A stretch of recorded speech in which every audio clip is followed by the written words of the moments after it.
cùng nắm tay hát vang ngày Giáng sinh an lành.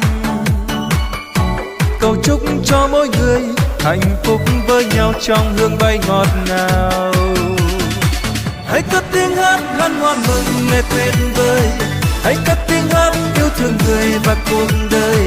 Hãy cất tiếng hát thêm cao đời, chờ hòa bình trái tim ta cùng ước mơ.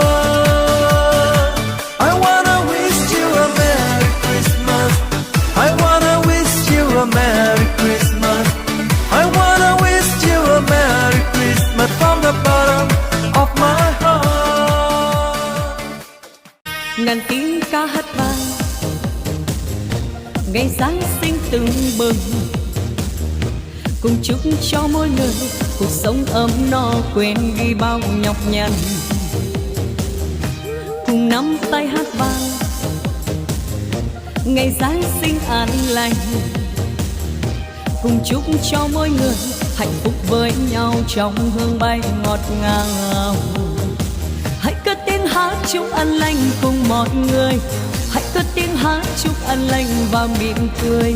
Hãy cất tiếng hát xua tan bao muộn phiền và những lo âu mừng Giáng sinh. Hãy cất tiếng hát chúc an lành cùng mọi người, hãy cất tiếng hát chúc an lành và mỉm cười. Hãy cất tiếng hát xua tan bao muộn phiền và những lo âu mừng Giáng sinh.